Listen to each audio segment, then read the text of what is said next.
prometí el bien y el mal rechazaré.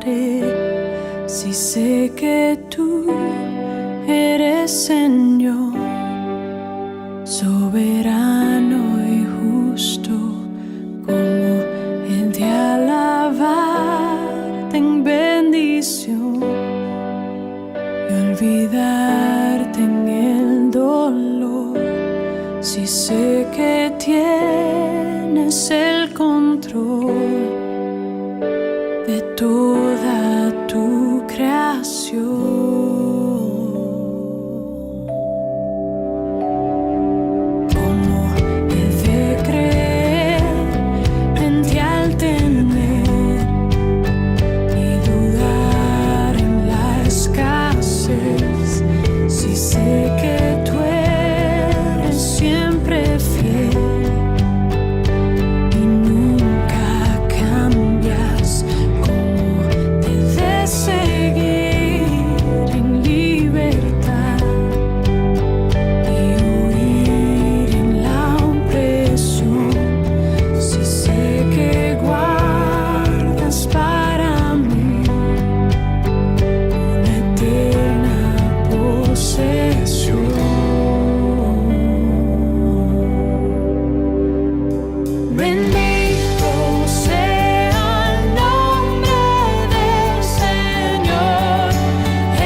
Un fraternal saludo a cada uno de ustedes, mis hermanos y amigos en todas partes del mundo.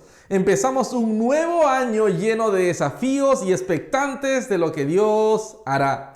Confiamos en su soberanía y providencia. En lo que respecta a nosotros, tenemos que seguir estudiando las Escrituras porque ellas nos hacen sabios para salvación. En fin, llegamos a un tema muy interesante que tiene que ver con el árbol y el fruto. Para ello quiero que me acompañen a Mateo capítulo 7, versos 16 en adelante.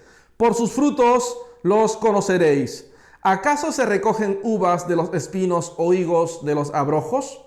Así, todo buen árbol da buenos frutos, pero el árbol malo da frutos malos. No puede el buen árbol dar malos frutos, ni el árbol malo dar buenos frutos. Todo árbol que no da buen fruto es cortado y echado en el fuego. Así que por sus frutos los conoceréis. Bien, nuestro anterior examen de este difícil pasaje, Mateo 7, 15 al 20, puso de relieve sobre todo el elemento de sutileza de los falsos profetas. Esos hombres que vienen a nosotros vestidos de ovejas cuando interiormente no son sino lobos rapaces. Para muchos, esta sección resulta difícil debido a su contexto, ya que se encuentra después de esas palabras: no juzguéis para que no seáis juzgados, porque con el juicio con que juzgáis, seréis juzgados. Sin embargo, estas palabras las pronunció nuestro Señor mismo. Los falsos profetas siempre se sienten incómodos ante ciertas afirmaciones de nuestro Señor. Nunca les gusta Mateo 23, por ejemplo, donde nuestro Señor describe a los fariseos como sepulcros blanqueados. Nuestros falsos profetas modernos tratan de encontrar cosas buenas que decir incluso de los fariseos. El falso profeta vestido de oveja enseña que nunca hay que decir nada que suene a crítica o que resulte duro, pero esas palabras las pronunció nuestro Señor mismo y por ello hay que tenerlas en cuenta. Repitámoslo otra vez, hay que evitar el espíritu de censura, pero no se puede explicar el Sermón del Monte en forma plena a no ser que nos enfrentemos con esas palabras, a no ser que nos ocupemos de ellas con sinceridad, dándonos cuenta de que estamos estableciendo una pauta según la cual nosotros mismos seremos juzgados. Nuestro Señor quería a todas luces enfatizar este punto. Ha dicho que los falsos profetas se conocerán por sus frutos y luego pasa a elaborar esto con otra metáfora. Dice: ¿acaso se recogen uvas de los espinos o higos de los abrojos? Así, todo buen árbol da buenos frutos, pero el árbol malo da frutos malos. No puede el buen árbol dar malos frutos, ni el árbol malo dar buenos frutos. Todo árbol que no da buen fruto es cortado y echado al fuego, así que por sus frutos los conoceréis. Observen que comienza y concluye con por sus frutos los conoceréis. Y así que por sus frutos los conoceréis. Jesús repite esto porque su finalidad es enfatizar la idea. En primer lugar, debemos dejar bien claro el significado de esta palabra malo. Todo buen árbol da buenos frutos, pero el árbol malo da frutos malos. Malo, claro está, no significa podrido, porque el árbol podrido no da ninguna clase de fruto. Esto es muy importante, porque si no nos damos cuenta de ello, volveremos a perder este elemento de sutileza que es básico en el pensamiento de nuestro Señor. Llama la atención acerca del hecho de que árboles que tienen aspecto semejante en cuanto que parecen completamente normales, no producen necesariamente la misma clase de fruto. Un árbol puede producir buen fruto, el otro fruto malo. Lo que se llama fruto malo tampoco quiere decir completamente podrido, significa de mala calidad, no bueno. El contraste que nuestro Señor destaca se da entre dos clases de árbol que son de aspecto quizá idénticos, pero cuando se juzgan por el fruto que dan, resultan ser totalmente diferentes.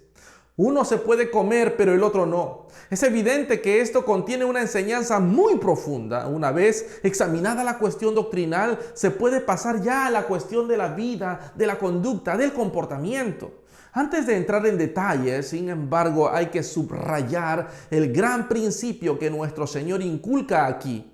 Ser cristiano es algo que está en la esencia misma de la personalidad, algo vital y fundamental. No se trata de apariencias superficiales, tanto respecto a la creencia como a la vida. Al usar esta metáfora de la clase, la naturaleza, la esencia verdadera de estos árboles y del fruto que producen, nuestro Señor subraya mucho esto. Y no cabe duda de que se trata de algo que siempre debemos buscar, tanto en nosotros mismos como en los demás. Parece centrar la atención en el peligro de engañarse con las apariencias. Es lo mismo que en el caso de la otra metáfora de los falsos profetas que vienen a nosotros vestidos de ovejas. En otras palabras, es el peligro de parecer ser cristianos sin serlo en realidad. Ya hemos visto que eso puede suceder en el campo de la enseñanza y doctrina. Alguien puede parecer que predica el evangelio cuando en realidad, si se juzga según pruebas genuinas, no lo hace. Lo mismo ocurre en el caso de la conducta y la vida. El peligro en este caso radica en tratar de hacernos cristianos añadiendo ciertas cosas a nuestra vida en vez de llegar a ser algo nuevo, en vez de recibir vida interior, en vez de que la naturaleza que está en nosotros se renueve según la imagen del Señor Jesucristo mismo. Lo que la enseñanza de nuestro Señor subraya en este pasaje es el hombre mismo y dice en realidad que lo que importa en última instancia es precisamente esto. Alguien puede hablar en la forma adecuada, puede parecer que vive bien y con todo, según nuestro Señor, ser permanentemente un falso profeta. Puede tener la apariencia de vida cristiana sin ser cristiano en realidad. Esto ha sido una fuente constante de problemas y peligros en la larga historia de la iglesia cristiana. Pero nuestro Señor nos ha puesto sobre aviso desde el principio para que captemos este principio, que ser cristiano significa un cambio en la vida y naturaleza mismas del hombre. Es la doctrina del nuevo nacimiento. Ninguna acción del hombre vale nada a no ser que haya cambiado su naturaleza. Pronto nos ocuparemos de esta afirmación. Muchos me dirán en aquel día: Señor, Señor, ¿no profetizamos en tu nombre y en tu nombre echamos fuera demonios y en tu nombre hicimos muchos milagros? Ahí tenemos a un hombre que ha hecho cosas sorprendentes en su vida, pero él mismo no ha cambiado. Decía y hacía lo adecuado, pero de nada valía. Exactamente lo mismo puede suceder en la vida y conducta. En este sentido, el cristianismo es único, es decir, en cuanto se preocupa sobre todo el estado del corazón. Y en la Biblia, el corazón no suele ser la sede de las emociones, sino el centro de la personalidad. Por ejemplo, tomemos Mateo capítulo 12, versos 33 al 37. No cabe duda de que en ese pasaje nuestro Señor lo plantea con claridad y precisión. O haced del árbol bueno y su fruto bueno, o haced del árbol malo y su fruto malo, porque por el fruto se conoce al árbol. Se vuelve a subrayar la clase o naturaleza del árbol. En otro lugar dice: lo que sale de la boca, del corazón sale, y esto contamina al hombre. No son simplemente las cosas que uno hace externamente. No es cuestión de lavar la parte de afuera, por ejemplo, de tazas y bandejas. No es lo que entra, sino lo que sale. Lo que cuenta es el hombre mismo. Nuestro Señor se esfuerza mucho por subrayar con esta metáfora que lo que hay en el corazón siempre se manifiesta. Se manifestará en las creencias, en las enseñanzas y doctrina. Se manifestará también en la vida. No siempre resulta fácil de ver, pero nuestro Señor nos dice que si tenemos los ojos iluminados con la enseñanza del Nuevo Testamento, siempre estaremos en condiciones de reconocerlo. Vimos, hablando de la doctrina, por ejemplo, que si lo único que se mira es si alguien va a decir o no cosas totalmente equivocadas, probablemente nunca se detectarán los falsos profetas porque no dicen cosas así. Pero si se cae en la cuenta de que hay ciertas cosas que un verdadero cristiano siempre tiene que subrayar y se las busca, entonces se puede descubrir que no aparecen por ninguna parte y se puede sacar la conclusión de que esa persona que uno creía que era cristiano es un falso profeta y por consiguiente un peligro serio. Lo mismo ocurre en el caso de la vida. Podemos mostrar esto con una serie de principios. El primer principio es que hay un lazo indiscutible entre creencia y vida, es decir, la naturaleza se manifiesta. Lo que el hombre es, en última instancia, en lo más profundo de su ser, siempre se manifestará, precisamente en su creencia y vida. Estas dos cosas van indisolublemente unidas. Lo que el hombre piensa, eso viene a ser. El hombre actúa como piensa. En otras palabras, manifestamos inevitablemente lo que somos y creemos. No importa el cuidado que tengamos, en un momento u otro se manifestará. La naturaleza debe manifestarse. No se obtienen uvas de los espinos, ni higos de los abrojos o cardos. No puede el buen árbol dar malos frutos, ni el árbol malo dar buenos frutos. No estamos en el terreno de las apariencias, estamos haciendo un examen más crítico. Nuestro Señor propone todo esto en forma absoluta, y si observamos a otros y a la vida con todo cuidado, debemos estar de acuerdo en que así es. Quizá nos engañemos por un tiempo. Las apariencias pueden engañar mucho, pero no duran. A los puritanos les gustaba mucho tratar en detalle a los que llamamos o llamaban creyentes temporales. Con esto querían decir personas que parecían entrar bajo la influencia del evangelio, personas que daban la impresión de estar verdaderamente convertidas y regeneradas, hablaban en la forma adecuada y manifestaban cambio en la vida, parecían cristianos. Pero los puritanos los llamaban creyentes temporales porque después llegaban a dar pruebas inconfundibles y claras de que nunca habían llegado a ser verdaderamente cristianos. Esto pasa mucho en los avivamientos. ¿Cuántas veces hay un despertar religioso o emoción religiosa? Se suelen encontrar personas que, por así decirlo, siguen la corriente. No se dan bien cuenta de qué sucede, pero caen bajo la influencia general del Espíritu Santo y por un tiempo se sienten realmente afectados. Pero según esta enseñanza, quizá nunca lleguen a ser verdaderamente cristianos. En 2 de Pedro 2 se encuentra una exposición de esto. El apóstol describe en forma clara y gráfica casos así. Habla de personas que habían entrado en la iglesia y habían sido aceptados como cristianos, pero luego habían salido. Las describe así: el perro vuelve a su vómito y la puerca lavada a revolcarse en el cieno. Se ve lo que ha sucedido. Para emplear una ilustración, incluso a la puerca se la puede lavar y puede parecer limpia en lo externo, pero su naturaleza no ha cambiado. Esto se ve todavía más claro cuando se compara con lo que dice el apóstol Pedro en el versículo 4 del capítulo 1 de la misma carta.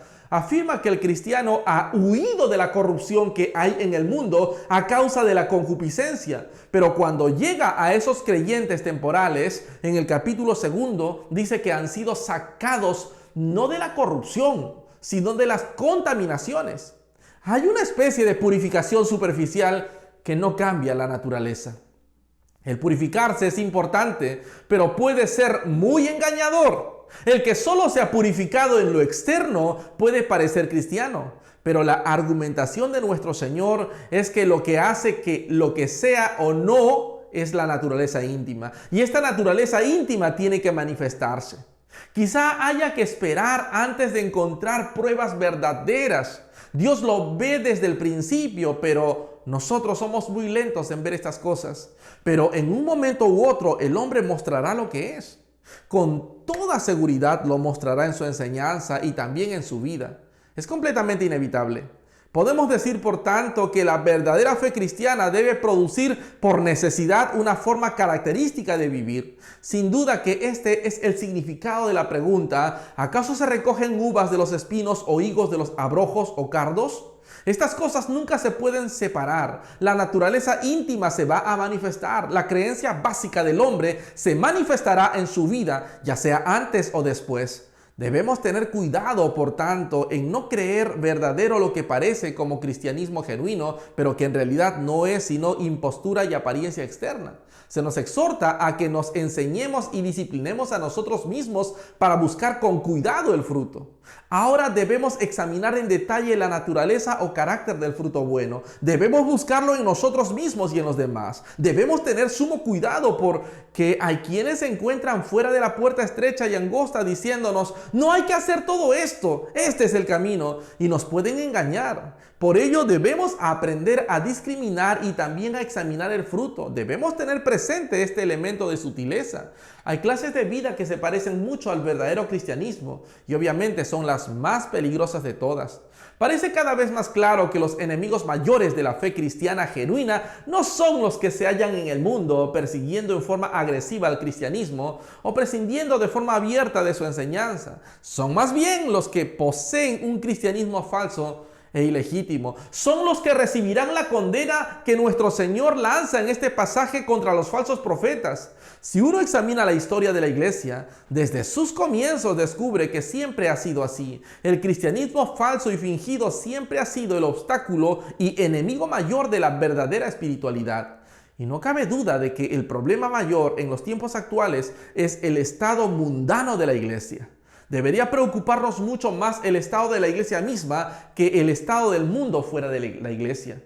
Parece cada vez más evidente que la explicación del estado actual de la cristiandad se encuentra dentro de la iglesia y no fuera. En todo esto no hay que perder de vista el aspecto de la sutileza y en consecuencia hay que aplicar ciertas pruebas delicadas. Las pruebas pueden ser tanto generales como específicas. Por ejemplo, estamos frente a alguien que ha hecho profesión de cristianismo, su confesión de fe. No dice nada que sea obviamente erróneo y parece vivir una buena vida cristiana. ¿A qué prueba sometemos a esa persona? Se pueden tener personas simpáticas, moralmente correctas, con una norma y código elevados de vida personal. Se parecen mucho a los cristianos, aunque quizá no lo sean. ¿Cómo se pueden distinguir? En este caso hay algunas preguntas a las que hay que dar respuesta. Ante todo, ¿por qué vive esta persona esa clase de vida? Tomemos el caso de un hombre bueno hoy día que no pretende ser cristiano, o un hombre que asiste regularmente a un lugar de culto, pero que, juzgado según las normas del Nuevo Testamento, no es cristiano. ¿Por qué viven como lo hacen? Existen muchas razones para ello. Puede ser simplemente cuestión de temperamento. Hay personas con buena naturaleza, tienen un temperamento y carácter equilibrado, son tranquilos, no hay en ellos nada naturalmente vicioso ni ofensivo. No tiene que hacer ningún esfuerzo para ser así. Nacieron así, son así. Es algo puramente físico y natural. En segundo lugar, ¿vive ese hombre esta clase de vida porque tiene ciertas creencias o acepta cierta enseñanza moral? Hay personas, en otras palabras, que son lo que se puede llamar buenos paganos. Se los describe y analiza muy bien en un libro llamado El fracaso de un buen pagano, de Rosalind Murray. Estas personas tienen normas muy elevadas y las practican a diario. Se puede hacer todo esto completamente aparte del cristianismo. Así pues, si se juzga solo por las apariencias generales de la vida de alguien, es posible engañarse. A menudo se dice que hay personas o mejores cristianos fuera de la iglesia que dentro. Esto quiere decir que se puede encontrar excelente moralidad fuera de la iglesia, pero la moralidad quizá no tenga nada que ver con el cristianismo, no tiene conexión necesaria con el mismo. Los grandes filósofos griegos propusieron sus grandes enseñanzas morales antes de que Cristo viniera, y es aún más significativo que los filósofos griegos fueran a veces opositores violentos del evangelio cristiano. Ellos fueron los que consideraron como locura la predicación de la cruz.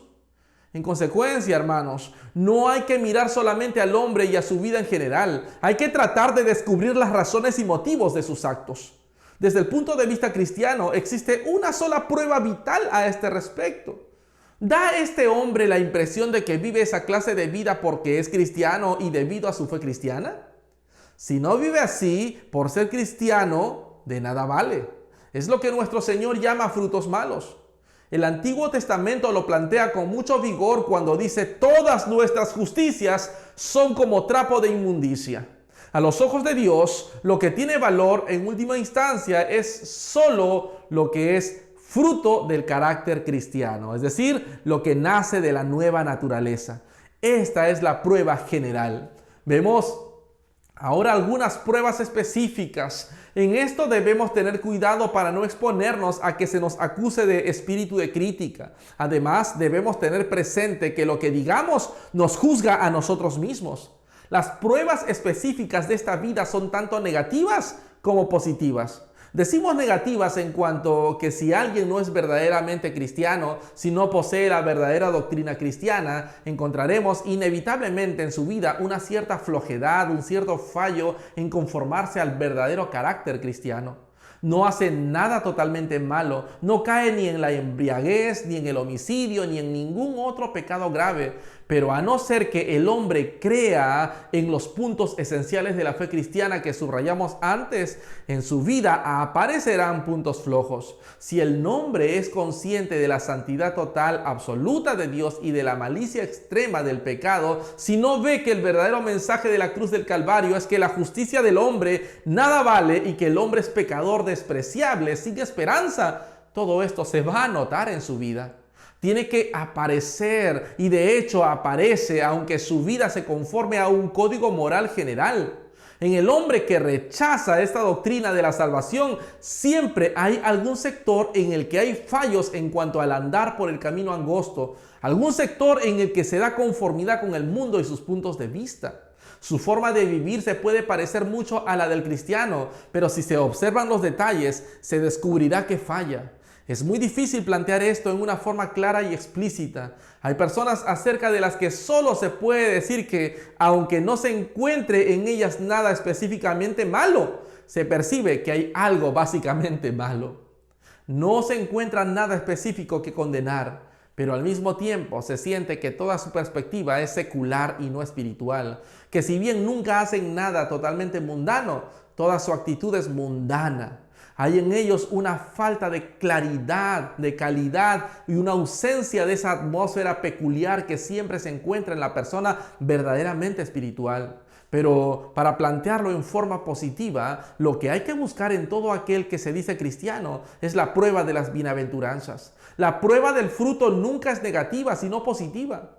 Ciertas manzanas pueden tener muy buen aspecto, pero en cuanto comenzamos a comerlas, se ve que están malas. Esta clase de prueba es positiva. El verdadero cristiano debe vivir las bienaventuranzas porque no se recogen uvas de los espinos ni higos de los abrojos.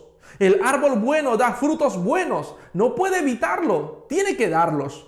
El hombre que posee la naturaleza divina en sí mismo debe producir ese fruto bueno, el fruto bueno que se describe en las bienaventuranzas. Es pobre de espíritu, llora el pecado, es manso, tiene hambre y sed de justicia, es pacificador, es puro de corazón y así sucesivamente. Estas son algunas de las pruebas y su resultado es siempre excluir al buen pagano. También excluye siempre a los falsos profetas y a los creyentes temporales, porque estas áreas son pruebas de la naturaleza íntima del hombre y de su verdadero ser. También se puede expresar en función del fruto del Espíritu que se describen en Gálatas 5.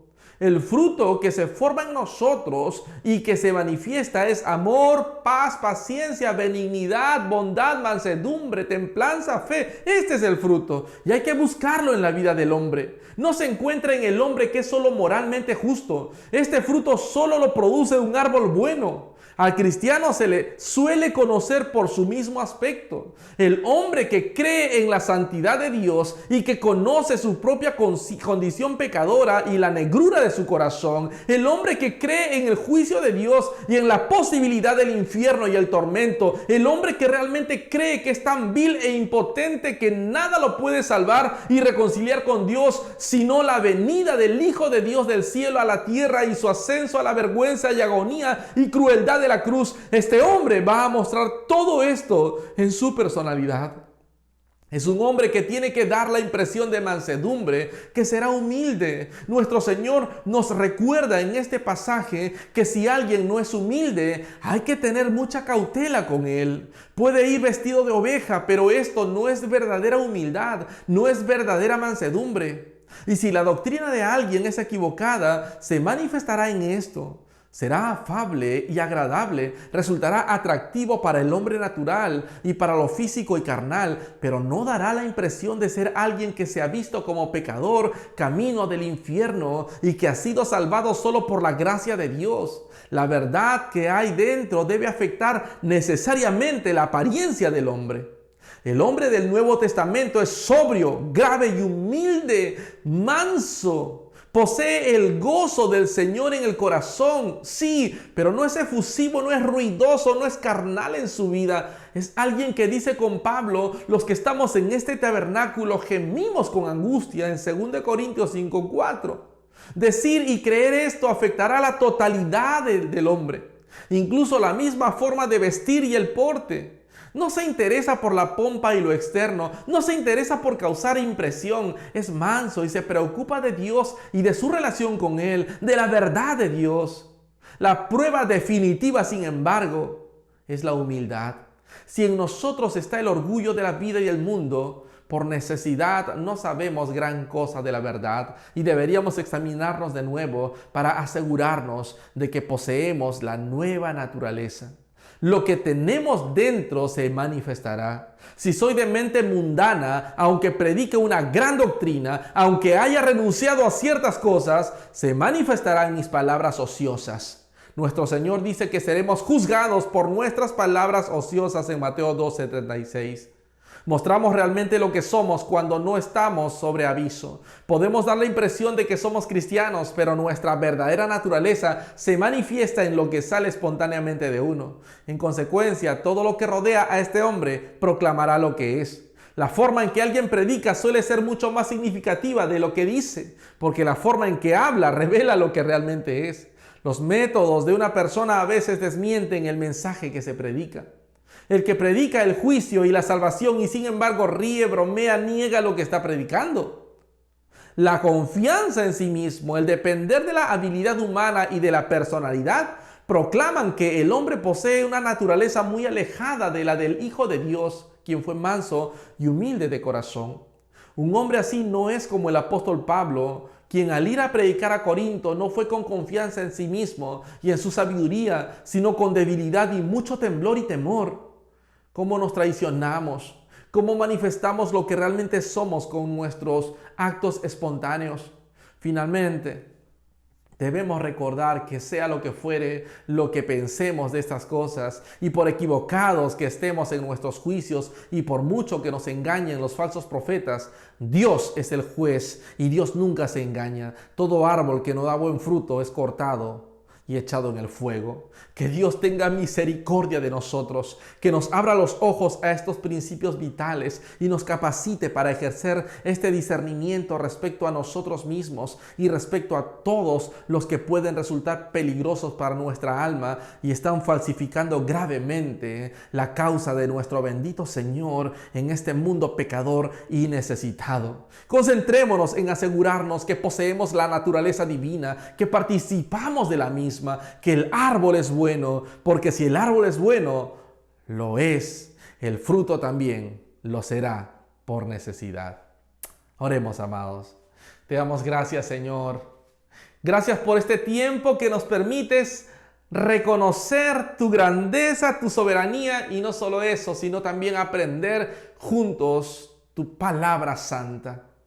Enséñanos, Señor, a entender la necesidad del nuevo nacimiento.